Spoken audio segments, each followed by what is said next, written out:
지방대학이 존폐 위기에 몰렸습니다. 신입생 부족이 심각하기 때문인데요. 대학이 벚꽃 피는 순서대로 망한다는 속설이 현실화하고 있는 거죠. 총장이 학생 모집 실패에 대한 책임을 지고 물러나라는 압력까지 받고 있습니다. 과연 대책은 없을까요? 교육과학기술부 장관을 지내신 이주호 KDI 국제정책대학원 교수와 함께 이 문제를 진단해 보겠습니다. 교수님 어서 오십시오. 네, 반갑습니다. 안녕하세요. 자, 이 교육과학기술부 장관님을 하셔서 이 지방대학의 이 문제 네. 일찍이 좀 많은 고민을 하셨을 것 같은데 네. 학생 수가 모자랄 건 생각은 좀 했는데 네. 그 워낙에 심각하니까 네네. 이번 학기 어느 정도나 좀 심각했어요? 그러니까 이제 그 워낙 뭐 학생 수는 인구 구조에 따라서 정확하게 예측이 되지 않습니까? 네. 그러니까 2000년대 태어난 초기에 태어난 아이들이 이제 대학 입학을 하게 되니까요. 지금쯤에. 그러니까 이제 그때 인구가 줄면은 지금 확 주는 거지 않습니까? 신입생들이. 그러니까 이제 거의 뭐 1995년 그 교육개혁위원회 때부터 사실은 이제 그 계속 경고가 있었던 거고요. 1995년부터. 네. 이제 그때부터 사실은 논의가 됐던 거죠. 예. 그런데 이제 막상 변화라는 것이 닥쳐야지 변화가 되는 거기 때문에 다 알고 있으면서 이제 대응을 잘 못했던 거죠. 그래서 규모로 보면 굉장히 심각합니다. 왜냐하면 지금 대학생들의 그 총 정원 수를 다 합하면 한 49만 7천 명 정도 됩니다. 모든 대학에. 49만 7천 명. 네. 그런데 이제 2019년에는 한 52만 됐어요. 그러니까 이제 그 소위 그 입학 가능 학생들이죠. 그게 이제 그 고등학교 졸업생 중에서 이제 그 진학하려고 하는 학생 플러스 졸업생 재수생 수를 그 더하면 입학 가능 자원이 되잖아요. 그게 한 52만 됐으니까 사실은 이제 그 좀 더 많았던 거죠. 그런데 훨씬 많네요. 네, 그런데 그게 지금 2021년에 그 52만에서 42만으로 줍니다, 사실은. 네, 2020년은 47만으로 줄고요. 그러니까 이게 한 5만씩 팍팍 줄거든요. 대학에 들어갈 수 있는 이른바 입학 자원은 그렇게 주는데 정원보다 훨씬 못 미치는 거네요. 그렇죠. 그래서 이제 그게 2013년 가면은 37만까지 줍니다. 거의 50만 수준에서 37만에 주니까 약 한 25%를 못 채운다고 봐야 되거든요. 평균이 그런 거고. 그러면 이제 그게 평균적으로 다 못 채우는 게 아니고 채우는 대학이 있고 또 아예 못 채우는 대학이 생길 거 아니겠습니까? 그러니까 뭐 아예 그냥 그 산술적으로 보면 그냥 그 대학이 문을 닫아야 된다고 생각하는 대학이 한 100개까지 나올 수 있는 거죠.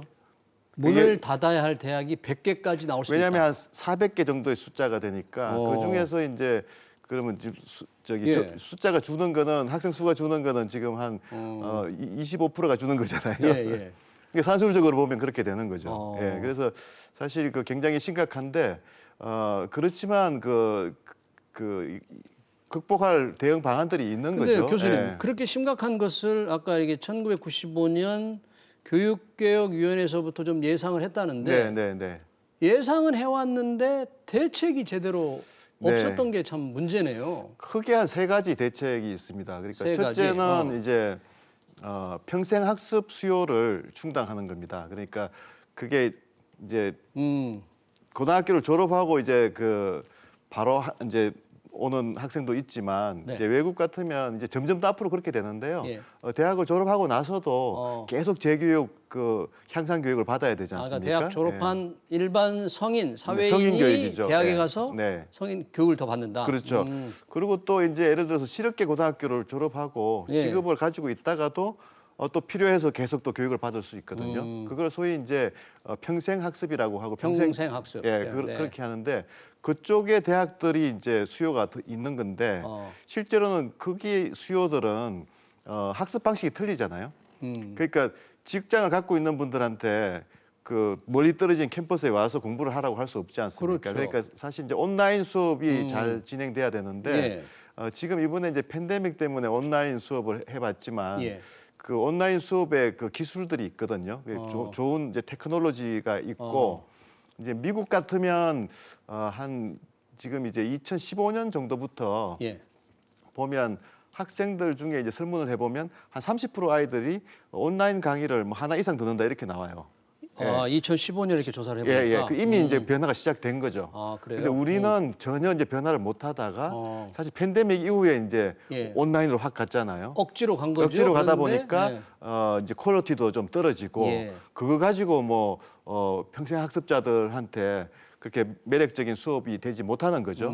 그렇지만 미국의 대학들은 그런 평생 학습자들을 수용하기 위해서 많은 변화를 해왔습니다. 혹시 그렇게 네. 평생학습에 대비해서 네, 이렇게 네. 빨리 이게 체질을 바꾼 네, 미국 네. 대학들이 좀 어디 있습니까? 예컨대 이제 퍼듀 대학 아시죠, 그죠? 퍼듀 대학. 예, 예. 그 유명한 아주 예. 주립 대학인데 예. 그 경우에는 상당히 이제 그 많은 주목을 받는 게 캐플란이라고 예. 영리법인 대학입니다. 미국은 네. 영리법인이 허용돼 있거든요. 온라인을 주로 하는 영리법인 대학인데 그 대학을 통합을 했어요. 아. 그래서 그 주립 대학이 3만 명의 그 영리법인 대학을 통합을 해가지고 예. 갑자기 학생 수가 3만 명이 늘어났는데 그게 주로 이제 성인 교육을 하게 되는 아, 거죠. 그래요? 네, 그러면 이제 보통 굉장히 그게 놀라운 그 사실인 게 대단하네요. 미국은 뭐 퍼듀 정도만 돼도 굉장히 좋은 학교이기 때문에 퍼듀 뭐 유명한 그렇게 대학이죠? 유명한 대학이죠. 예. 그런 유명한 대학들이 온라인 교육을 3만 명씩 확대하면 질이 떨어질 거라고 많이들 우려하지 않겠습니까? 네.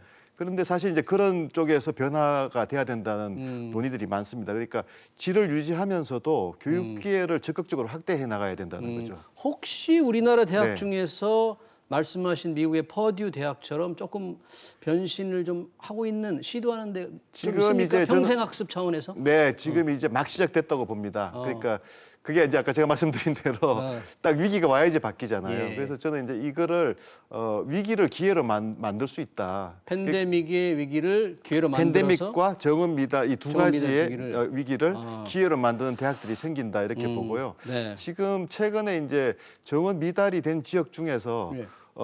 그 유독 또 잘하는 대학들이 한두 군데씩 혹시 보이는데 어디입니까? 그 대학 뭐 명칭은 좀 아, 그렇습니다. 괜찮습니다. 네, 네. 잘하는 데는 좀 칭찬해 줘야 되거든요. 네. 네, 하여튼 뭐 예, 있는데요. 있습니까? 네, 있는데요. 그런 대학들 보면 그 네. 이제 교수 학습 방식을 바꾸는 거죠. 온라인으로 가는데 네. 온라인이라는 게 100% 온라인은 또 그렇게 매력적이지 예. 않잖아요. 그러니까 이제 뭐 하이브리드로 네. 한다든가 그렇게 하면서 이제 새로운 기술들을 도입하는 거죠. 가장 주목받는 기술은 AI 기술입니다. AI 기술. 네, 네. 어떻게 응용하는 거죠? AI 기술로 학교 네, 아마 교육과- 놀라실 수도 있는데요. 네. AI 개인 교사라든가 AI 그 어드바이저 이런 것들이 나옵니다. 그 AI가 AI 학습을 개인 교사. 예. 그러니까 이제 학습에서 가장 사실 우리가 어려운 부분은 예. 아이들의 그 개별적인 그 수준이나 예. 학습의 진도를 못 맞춰주는 거거든요. 왜냐하면 네. 아시다시피 이제 교실 수업에 딱 들어가면 똑같은 내용을 똑같은 스피드로 이제 배울 수밖에 없는 거잖아요. 네. 그러면 뒤처진 아이들도 생기고 뭐 수업이 재미없는 그런 건데 AI가 하는 거는 딱 개별화 맞춤형 교육이거든요. 그러니까 이제 그게 가능한 이유가 첫째는 아이들의 역량을 즉각 파악을 합니다. 뭐 한 6분 정도 되면 예. 6분 정도의 테스트를 거쳐 가지고 그 아이의 실력을 딱 맞추는 그런 이제 정확히 알아냅니까 그걸? AI가? 예. AI 이제 기술을 활용해서. 기계학습 같은 걸 가지고 그래요? 역량을 키우는 거죠. 예. 그렇게 하면 이제 거기에 맞춰 가지고 그 콘텐츠를 그 맞춤형 콘텐츠를 딱 제시해 주니까요. 아이들이 AI랑 공부할 때 딱 자기 수준에 맞는 또 자기 학습 스피드에 맞는 학습을 이렇게 쭉 해 나갈 수 있는 거죠. 예.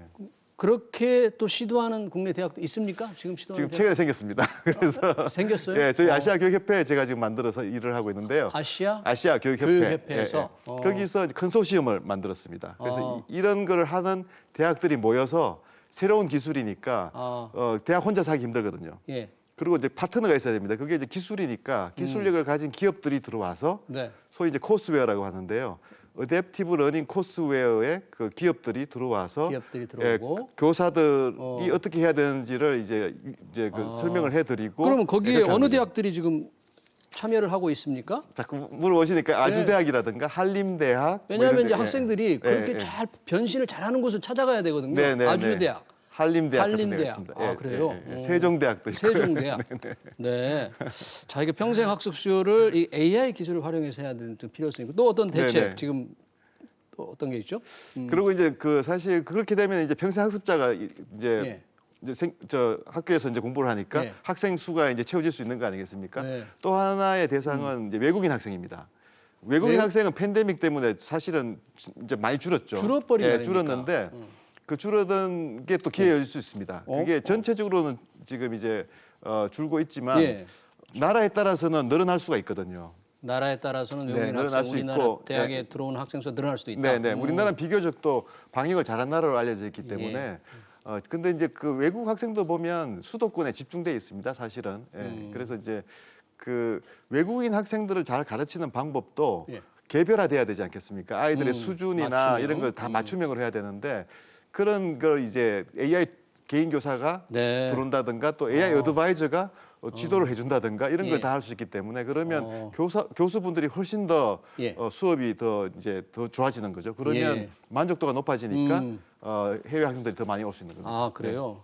지금은 사실은 이 팬데믹 코로나 때문에 네네. 외국 학생들이 많이 줄어가지고 네네. 재정이 굉장히 어려워졌던데 대학들이. 이제 그것도 이유인데요. 사실은 이제 그 예를 들어서 이제 그 외국인 학생 경우에도 예. 꼭 오지 않아도 되거든요. 온라인 수업으로 하면 예를 들어서 뭐 한 2년은 본국에서 하고 예. 2년은 한국에 와서 해도 되는 그런 이제 그 정도의 이제 유연성은 생겼습니다. 그러면 또 학생을 받아서 그 등록금을 받더라도 2년은 온라인으로 본국에서 할 수가 있는 거거든요. 예. 이제 그렇게 변화를 해줘야 그 줄어들던 것이 이제 더 늘어날 수가 있게 되는 거죠. 사실 지금 지방 대학이 문제라고 하는데 네, 네, 교수님 말씀대로 한다면 그런 지방 대학들이 이렇게 변신을 하면 네, 네. 수도권 대학을 뛰어넘는 어떤 네, 네. 어떤 뭐 혁신을 할 수도 있는 거 네, 아니겠습니까? 아마 이제 기업 쪽에 많이 이제 그 이제 관심이 많으신 그 방송이니까요. 예. 그 기업에서는 이제 파괴적 혁신이라는 개념이 있지 않습니까? 그렇죠. 예. 새로운 기술을 가장 빨리 도입하는 기업들은 사실은 메인스트림 기업이 아니고 좀 주변에 그 이제 한계적인 네. 그 고객들을 상대하는 기업들이 새로운 걸 많이 이제 해볼 수가 있지 않습니까? 예.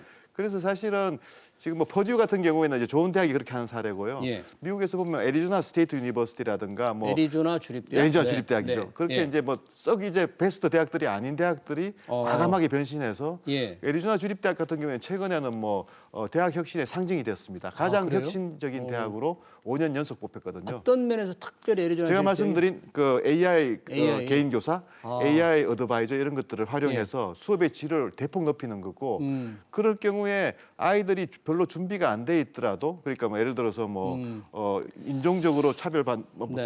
그러니까 이제 이렇게 그 구성이 그 뭐 꼭 백인 위주로 안 하더라도 예. 뭐 학생 수를 상당히 다양하게 받으면서 계속 질을 유지할 수 있는 거니까 네. 그게 어떻게 보면 교육의 본질 아니겠습니까? 예. 혹시 이게 조금 추상적인 얘기인지는 모르겠는데 뭐 대학을 통폐합하거나 네네. 학과를 좀 통폐합하거나 네네. 정원을 줄이거나 뭐 이런 어떤 변신의 구조조정 좀 필요하지 않을까요? 네, 그게 제가 말씀드리는 이제 첫 번째가 이제 평생 학습 수요를 이제 예. 끌어오는 거고 두 번째가 해외 학생을 끌어오는 예. 거고 이제 세 번째가 이제 통폐합 뭐 구조조정입니다. 그래서 그건 이제 마지막 수단이기도 하고요. 예. 그렇지만 아까 이제 그 퍼듀 사례를 보듯이 새로운 변화를 하기 위해서 통합을 할 수도 있는 거거든요. 그래서 이제 그게 꼭 반드시 뭐 수도권의 좋은 대학들만 하는 게 아니고 지방 대학들이 새로운 변신을 위해서 뭐 통합 노력을 할 수가 있는 거죠. 네. 뭐 이게 교육과학기술부 장관님도 하셨으니까 이 지방대학 발전을 위해서 좀 더 노력을 해주시면 고맙겠습니다. 네네네. 네. 네, 시간 관계상 여기까지 듣겠습니다. 이주호 KDI 국제정책대학원 교수였습니다. 고맙습니다. 네, 반갑습니다. 네.